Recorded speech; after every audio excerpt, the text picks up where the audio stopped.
दोस्तों, अगर आपको इमरजेंसी में लोन की आवश्यकता है और आप घर बैठे बैठे आधार कार्ड पैन कार्ड से पर्सनल लोन अप्लाई करना चाहते हैं तो सबसे पहले आप स्क्रीन पर देख लो।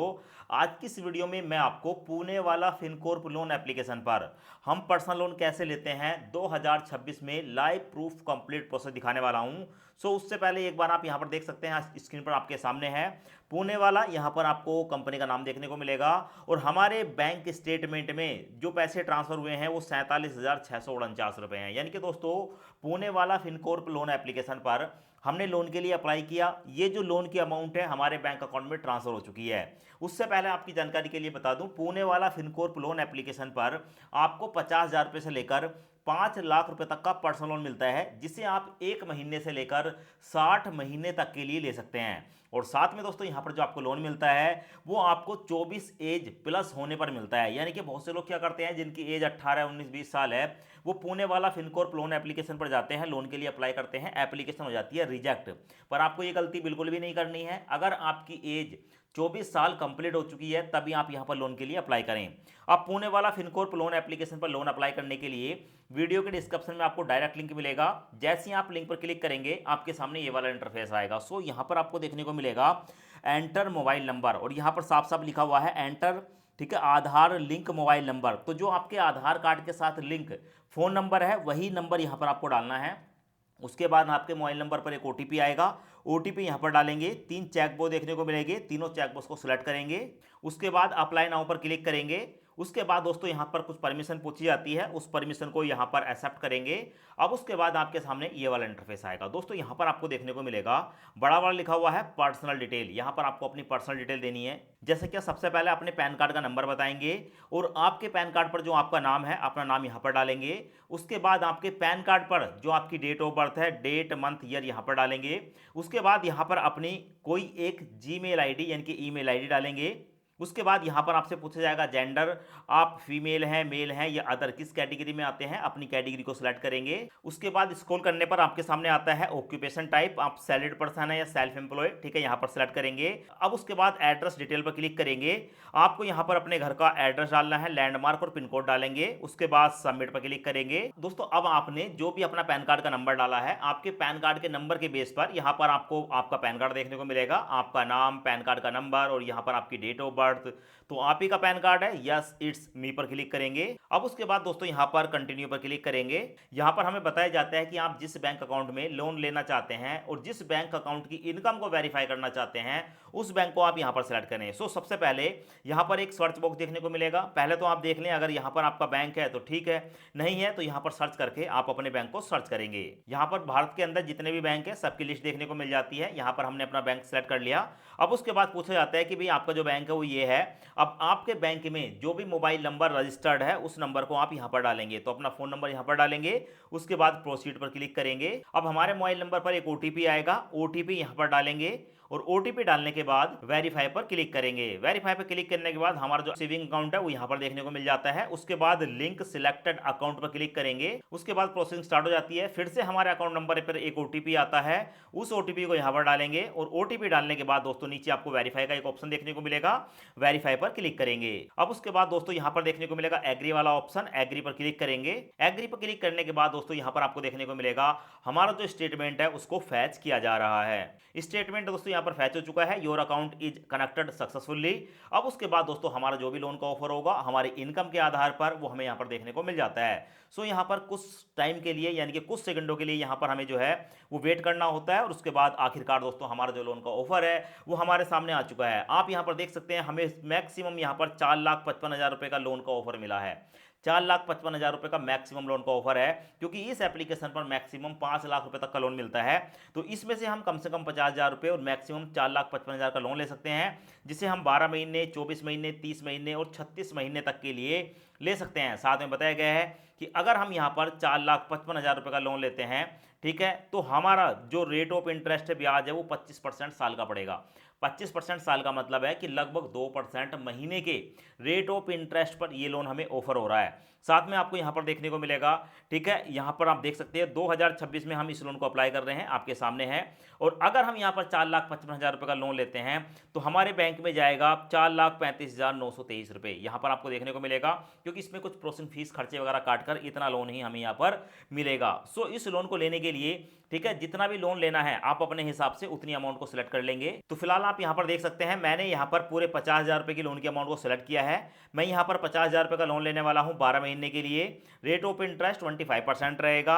हमारी EMI जाएगी 1,988 रुपये और हमारे बैंक अकाउंट में ट्रांसफर होगा 47,649 रुपये। ठीक है, इस लोन को लेने के लिए कंटिन्यू पर क्लिक करूंगा। अब उसके बाद हमारे सामने पूरी समरी आ जाती है। यहाँ पर हमें बताया गया है कि आप 50,000 का लोन ले रहे हैं, इस पर प्रोसेसिंग फीस, ठीक है, पड़ेगी 1,750 रुपये, GST पड़ेगा 315 रुपये, स्टैंप ड्यूटी में 50 रुपये जाएगा और डॉक्यूमेंट जो चार्ज है वो 236 रुपये पड़ेगा।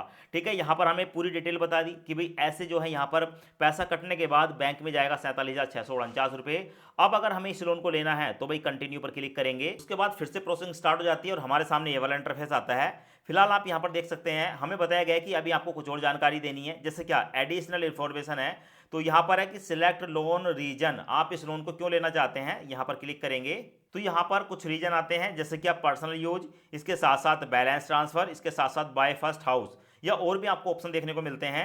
तो यहाँ पर जो भी आपका रीजन है, आप इस लोन को क्यों लेना चाहते हैं, किसी एक रीजन को यहाँ पर सिलेक्ट करेंगे। उसके बाद नीचे देखने को मिलेगा हाईएस्ट एजुकेशन क्वालिफिकेशन, आप मैक्सिमम कितने पढ़े लिखे हैं, यहाँ पर आपको डाउन एरो देखने को मिलेगा। जब हम इस पर क्लिक करेंगे तो हमारे सामने यहाँ पर जो है कई सारी कैटेगरी आती हैं, जैसे कि under graduate, graduate, post graduate, या हाई स्कूल, या 12th पास। तो जितने भी आप पढ़े लिखे हैं, ठीक है, उसको सिलेक्ट कर लेंगे। और नीचे है फादर नेम, आप अपने फादर का फुल नेम डालेंगे, ठीक है। और फुल नेम डालने के बाद नीचे आप अपना मैरिटल स्टेटस बताएंगे, आप सिंगल हैं या सिंगल नहीं है तो मैरिड हैं। और उसके बाद दोस्तों आप कंटिन्यू पर क्लिक करेंगे। अब उसके बाद हमारे सामने ये वाला ऑप्शन आता है, यहाँ पर हमें अपनी जीमेल आईडी को वेरीफाई करना होता है। तो हमारी जीमेल आईडी यहाँ पर देखने को मिल जाती है। सो गेट OTP पर क्लिक करेंगे। उसके बाद हमारी जीमेल आईडी पर एक OTP आता है, OTP यहाँ पर डालेंगे और उसके बाद सबमिट पर क्लिक करेंगे। जैसे ही हम सबमिट पर क्लिक करते हैं तो हमारी जो जीमेल आईडी है वो वेरीफाई हो जाती है। अब उसके बाद हमारे सामने आता है कि यहाँ पर हमें डिजिटल लॉकर से KYC करनी होगी। सो यहाँ पर आपको नीचे ऑप्शन देखने को मिलेगा प्रोसीड टू KYC, इस पर क्लिक करेंगे। क्लिक करने के बाद हमारे सामने ये वाला इंटरफेस आता है। यहाँ पर अपने आधार कार्ड के नंबर डालेंगे, ये आपको कैप्चा देखने को मिलेगा, इस कैप्चे को यहाँ पर डालेंगे। उसके बाद नेक्स्ट पर क्लिक करेंगे। अब उसके बाद हमारे आधार कार्ड के साथ लिंक मोबाइल नंबर पर एक OTP आता है, OTP यहाँ पर डालेंगे, कंटिन्यू पर क्लिक करेंगे। अब उसके बाद हमसे पूछा जाता है कि आप पहले से डिजी लॉकर पर रजिस्टर्ड हैं, तो अपना 6 अंकों का जो सिक्योरिटी पिन है वो यहाँ पर डालें और उसके बाद कंटिन्यू पर क्लिक करें। तो मेरे केस में मेरे को पता है मेरा डिजी लॉकर का सिक्योरिटी पिन क्या है, तो मैं यहाँ पर डालकर कंटिन्यू पर क्लिक करूंगा। पर अगर आप नहीं जानते हैं कि आपका डिजी लॉकर का सिक्योरिटी पिन क्या है या आप भूल गए हैं, तो यहाँ पर फॉरगेट सिक्योरिटी पिन का एक ऑप्शन देखने को मिलेगा। इस पर क्लिक करके आप अपना नया सिक्योरिटी पिन क्रिएट कर सकते हैं, बना सकते हैं और उसके बाद यहाँ पर डालकर कंटिन्यू पर क्लिक करेंगे। अब उसके बाद हमारे सामने ये वाला इंटरफेस आता है। यहाँ पर हमें जो है अपने आधार कार्ड और पैन कार्ड, 2 डॉक्यूमेंटों को सिलेक्ट करना होता है। उसके बाद अलाउ पर क्लिक करेंगे तो ऑटोमेटिक डिजी लॉकर से हमारा जो यहाँ पर KYC है उसको कंप्लीट कर दिया जाता है और KYC कंप्लीट हो चुकी है। अब उसके बाद हमसे पूछा गया है कि यहाँ पर आपको अपनी एक सेल्फी अपलोड करनी होगी। सो यहाँ पर ठीक है, हम एक सेल्फी अपलोड करेंगे। अपलोड करने के लिए टेक अ सेल्फी नाउ पर क्लिक करेंगे। फोटो कैप्चर करने के बाद कंटिन्यू पर क्लिक करेंगे। अब उसके बाद प्रोसेसिंग स्टार्ट हो जाती है, हमारी जो सेल्फी है उसको वेरीफाई कर लिया जाता है। उसके बाद दोस्तों यहाँ पर हमें बताया जाता है कि अभी आपको अपना एड्रेस कंफर्म करना होगा। सो देखो हमारा जो आधार कार्ड है उसका जो एड्रेस है ना, वो एड्रेस हमें यहाँ पर देखने को मिल जाता है। बस एक बार देख लें आप ही का एड्रेस है, तो नीचे देखने को मिलेगा सिलेक्ट, ठीक है, ओनरशिप टाइप। आपसे पूछा गया है कि ये जो एड्रेस है, ठीक है, जो आपका ये वाला एड्रेस है, ये आपका रेंट का एड्रेस है या आपका अपना घर है या आपके पेरेंट्स का घर है। ठीक है, किसी एक ऑप्शन को सिलेक्ट करेंगे। नीचे देखने को मिलेगा do you resided the above mention address, यानी कि ये जो एड्रेस है इस एड्रेस पर आप रह रहे हैं, तो यस पर क्लिक करेंगे वरना नो पर क्लिक करेंगे और उसके बाद दोस्तों कंटिन्यू पर क्लिक करेंगे। अब उसके बाद हमारे सामने एग्रीमेंट आ जाता है। अपने एग्रीमेंट को एक बार सही से पढ़ लेंगे, चेक बॉक्स को सिलेक्ट करेंगे और उसके बाद दोस्तों एग्रीमेंट पढ़ने के बाद सबमिट पर क्लिक करेंगे। अब दोस्तों उसके बाद हमारे सामने ये वाला इंटरफेस आता है। यहाँ पर हमें बताया गया है कि सेट अप EMI ऑटो पे, यानी कि अब जो भी हम लोन लेंगे वो पैसा हमारे बैंक अकाउंट में ट्रांसफर होगा। हर महीने उसकी टाइम से EMI काट ली जाए, उसकी परमिशन हमें यहाँ पर देनी होती है।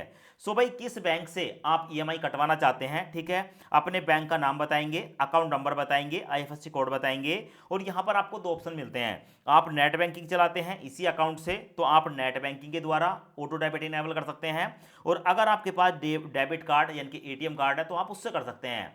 तो आप देख लेना, डेबिट कार्ड है तो डेबिट कार्ड की बेसिक सी डिटेल डालते हैं, नंबर वगैरह डालकर, ठीक है, कब तक वैलिड है, उससे आप कर सकते हैं। मैं यहाँ पर नेट बैंकिंग को सिलेक्ट करूंगा। उसके बाद मेरे सामने ये वाला इंटरफेस आया है, यहाँ पर मैं अपनी नेट बैंकिंग की यूजर आईडी डालूंगा, पासवर्ड डालूंगा, लॉगिन पर क्लिक करूंगा और उसके बाद मेरे मोबाइल नंबर पर एक ओटीपी आएगा। ओटीपी डालकर जैसे ही मैं सबमिट पर क्लिक करूंगा तो मेरा यहाँ पर जो है ऑटो डेबिट वो इनेबल हो जाता है। सो उसके बाद हमारे सामने आता है यहाँ पर कि भाई हमारा जो लोन है ना 50,000 रुपये वो हमारे बैंक अकाउंट में ट्रांसफर कर दिया गया है और कुछ ही सेकंडों के अंदर ये जो लोन है वो हमारे बैंक अकाउंट में जमा हो जाएगा। सो यहाँ पर आप जो है ना स्टेटमेंट देख सकते हैं, आपकी ईएमआई यहाँ पर देखने को मिलेगी। 1 साल के लिए हमने लोन लिया है, हमारे लोन का जो नंबर वगैरह है वो मैंने सिक्योरिटी पर्पज से यहाँ पर हाइड कर रखा है। सो उसके बाद दोस्तों आप यहाँ पर देख सकते हैं बैंक स्टेटमेंट आपके सामने है। हमारा जो बैंक स्टेटमेंट है पुणे वाला कंपनी का नाम देखने को मिलेगा एनबीएफसी, और 47,649 रुपये सक्सेसफुली हमारे बैंक अकाउंट में ट्रांसफर कर दिए गए हैं। तो इस तरीके से आप जो है पुणे वाला फिनकॉर्प लोन एप्लीकेशन पर जाकर पर्सनल लोन के लिए अप्लाई कर सकते हैं, लोन ले सकते हैं। और इस लोन को अप्लाई करने के लिए वीडियो के डिस्क्रिप्शन में आपको इसका डायरेक्ट लिंक मिल जाएगा।